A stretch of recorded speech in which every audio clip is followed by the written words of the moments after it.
बिस्मिल्लाहिर्रहमानिर्रहीम। मैं ताड़ा अपना बीडी नबील ख़ान और आज एक बड़ा ही प्यारा मौजू से सुनवासी जा रहे हैं।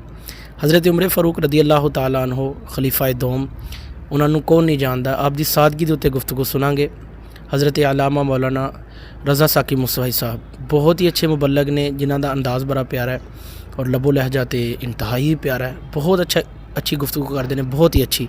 हज़रत उमर फ़ारूक रदी अल्लाह तआला अन्हो कौन उमर जिन्हें कमो बेश 22 लाख मुरबा मील के उत्ते हुकूमत की थी और आजजी और इनकिसारी दा पैकर ने सैयदना उमर फ़ारूक। तो आओ हज़रत उमर फ़ारूक की ज़िंदगी के चंद पहलू जिहड़े ने वो रज़ा साकी मुसवाई साहब की ज़ुबानों सुनते हैं।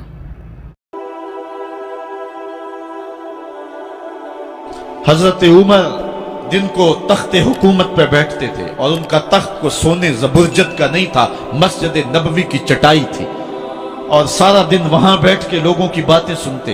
और जब रात के अंधेरे गहरे होते उमर भेष बदल के मदीने की गलियों का गश्त करते। कहा तुम्हारे घर से धुआं निकल रहा है और बच्चे रो रहे हैं, उनको खाना क्यों नहीं देती?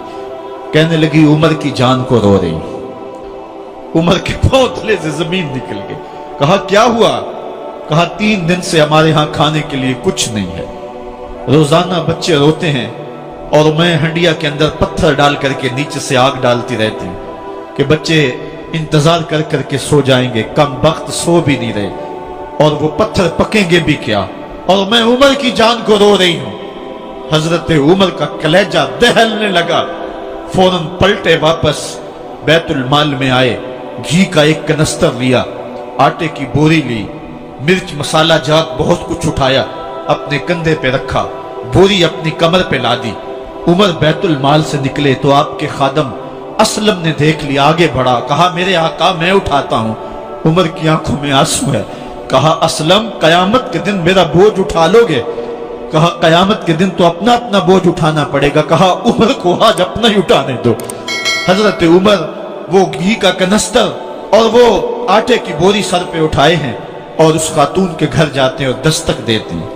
वो जब देखती है उसकी जान में जान आ जाती है। कहा जल्दी जल्दी आटा गूंदो, और उमर सब्जी काटने लग जाते हैं। हजरत उमर रदी अल्लाह ताला अन्हो सब्जी तैयार कर देते, उधर आटा गूंद जाता है और फिर ऊपर चूल्हा रखा जाता है, चूल्हे के अंदर आग रखी जाती है, वो खाना पकाने लगती है, आग बुझती है। तारीख ने लिखा है आग बुझने लगती है, उमर झुक करके फूंके मारता है। उमर झुक झुक के फूंके मारता है।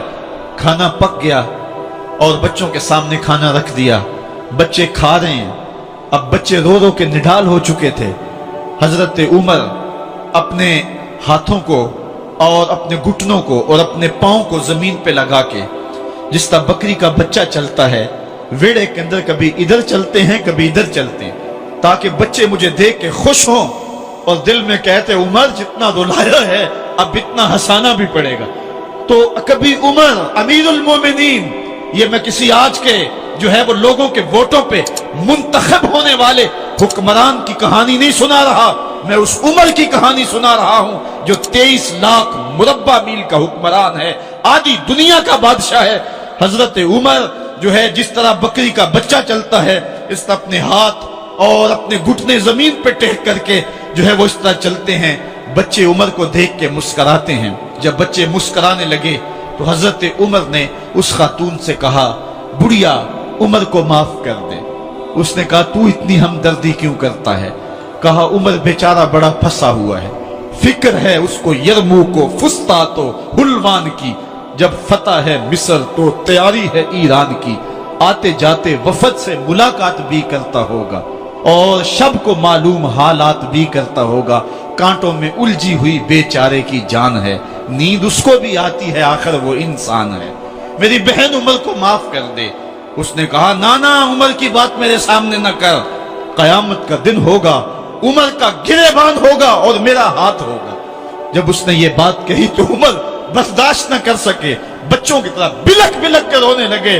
कहा वो बदनसीब उमर तेरे सामने है, आज ही कहला जो कहना है, कयामत के दिन मुझे माफ रखना। उसने कहा तू उमर है? कहा बदनसीब उमर तेरे सामने खड़ा हूं।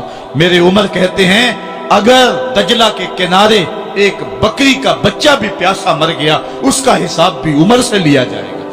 हजरत उमर निकले यरूशलेम में, एक ऊंट है, ایک غلام ہے، کبھی وہ سوار ہوتا ہے، کبھی آپ باری مقرر کی ہے۔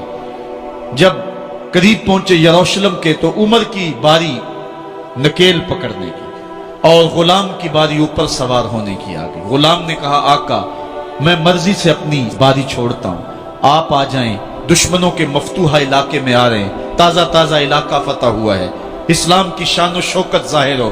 عمر نے کہا اسلام کی شان و شوکت ایسے ظاہر نہیں ہوتی ہے، اپنی باری پہ تم بیٹھو گے، اپنی باری پہ میں بیٹھوں گا۔ لوگ منتظر کھڑے ہیں، دور سے جب دیکھا کہا اس کی ہیبت سے کانپتے تھے ہم، یہ تو کوئی حبشی لگتا ہے، رنگ کالا ہے، ہونٹ موٹے ہیں، اس سے تو زیادہ حسین اس کا غلام ہے جو آگے آگے چل رہا ہے۔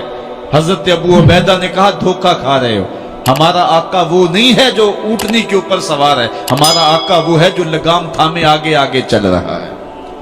حضرت عمر رضی اللہ تعالیٰ عنہ کو آگے بڑھ کے جابیہ کے مقام پہ حضرت ابو عبیدہ بن جراح نے استقبال کیا، تو حضرت عمر آگے بڑھے اور انہوں نے آگے بڑھ کر کے حضرت ابو عبیدہ کے دونوں کندھوں پہ ہاتھ رکھا، اور سنو حضرت عمر نے کیا کہا لا الہ الا اللہ انا کنا اذل قوم فاعزنا اللہ بالاسلام۔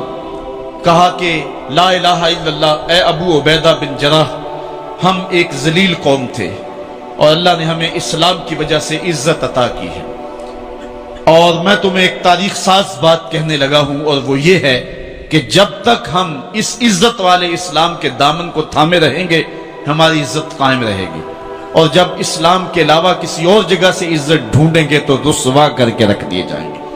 یہ ہے وہ خلاصہ جو حضرت عمر نے امتوں کے عروج و زوال کا بیان کیا ہے۔ اس امت کو جو خیرات ملی ہے تخت و تاج کی، وہ پینٹاگون سے نہیں ملی، وہ واشنگٹن سے نہیں ملی، وہ وائٹ ہاؤس سے نہیں ملی، وہ محمد عربی کے جوڑوں کا صدقہ ملی ہے۔ اس لیے جب ہم نے اسلام سے انحراف کیا، پاکستان حاصل کیا گیا تھا۔